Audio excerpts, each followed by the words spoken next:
नमस्कार दोस्तों। वित्त मंत्री निर्मला सीतारमण पहले भी साफ कह चुकी हैं कि भारत को ऐसे बड़े बैंक चाहिए जो ग्लोबल लेवल पर बड़े बड़े बैंकों को टक्कर दे सकें। और अब उसी दिशा में एक नई बड़ी हलचल की चर्चा तेज हो गई है, दो सरकारी बैंकों के महाविलय की। खबरों के मुताबिक सरकार ऐसा बैंक बनाने की तैयारी में है जो एसबीआई के बाद देश का दूसरा सबसे बड़ा बैंक बन सकता है। यानी आने वाले समय में पब्लिक सेक्टर बैंकिंग का पूरा मैप फिर से बदलता दिख सकता है। चर्चा जिन दो बैंकों के नाम पर है वो हैं यूनियन बैंक ऑफ इंडिया और बैंक ऑफ इंडिया। दोनों का मुख्यालय मुंबई में है और माना जा रहा है कि इनके विलय से करीब 25.5 करोड़ ग्राहकों वाला एक विशाल बैंक तैयार हो सकता है, जिसका यूजर बेस एसबीआई के काफी करीब होगा। यही वजह है कि मार्केट और बैंकिंग सेक्टर में इस खबर को सिर्फ मर्जर नहीं बल्कि एक बड़े स्ट्रक्चरल शिफ्ट की तरह देखा जा रहा है। अब सवाल यह है कि सरकार ऐसा क्यों चाहती है। मकसद सीधा है, छोटे छोटे बैंकों को जोड़कर ऐसे बड़े और मजबूत बैंक तैयार करना जिनकी बैलेंस शीट बड़ी हो, टेक्नोलॉजी बेहतर हो, ऑपरेशन की लागत कम हो और रिस्क मैनेजमेंट मजबूत बने।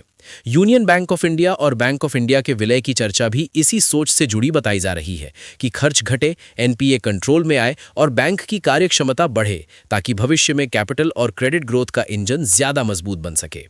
ये पहली बार नहीं है जब सरकारी बैंकों का विलय हो रहा हो। 2017 से 2020 के बीच सरकार ने 10 सरकारी बैंकों का विलय करके 4 बड़े बैंक बनाए थे और एसबीआई में भी 6 बैंकों का विलय किया गया था।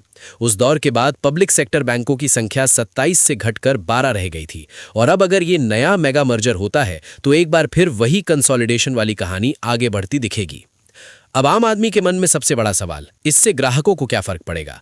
अगर मर्जर आगे बढ़ता है तो खाता धारकों को बैंकिंग सुविधाओं में सुधार, बड़े नेटवर्क और बेहतर टेक्नोलॉजी का फायदा मिलने की बात कही जा रही है, लेकिन साथ में कुछ समय के लिए पेपर वर्क और बदलाव भी झेलने पड़ सकते हैं। ब्रांच का नाम पता बदलने या सिस्टम इंटीग्रेशन की वजह से पासबुक, चेकबुक और आईएफएससी जैसे डिटेल्स में बदलाव संभव है और शुरुआत में लोगों को अपडेट्स के लिए बैंक के चक्कर भी लगाने पड़ सकते हैं। लोगों की जमा रकम, सेविंग अकाउंट और एफडी पर ब्याज और पहले से चल रहे होम लोन या कार लोन जैसे प्रोडक्ट्स आमतौर पर कॉन्ट्रैक्ट के हिसाब से चलते हैं। इसलिए चर्चा ये है कि बेसिक टर्म्स जस के तस रहेंगे। हालांकि किसी भी अंतिम निष्कर्ष से पहले बैंक की तरफ से ऑफिशियल नोटिस या कम्युनिकेशन को सबसे ऊपर रखना जरूरी है। यहां एक बात ध्यान रखने वाली है, इस तरह की बड़ी खबरों में जब तक सरकार या संबंधित बैंक की तरफ से आधिकारिक घोषणा और टाइमलाइन सामने नहीं आती, तब तक इसे तैयारी, प्रस्ताव या चर्चा के तौर पर ही देखना चाहिए।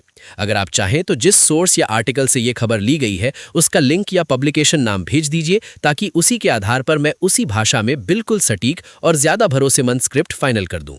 अगर आपको ये बैंकिंग ब्रेकिंग अपडेट काम का लगा हो तो वीडियो को लाइक कीजिए, इसे शेयर कीजिए ताकि बाकी लोग भी समझ सकें कि मर्जर का असली मतलब क्या है। और ऐसी ही तेज और आसान भाषा में बैंकिंग फाइनेंस अपडेट्स के लिए चैनल को सब्सक्राइब जरूर कर लीजिए।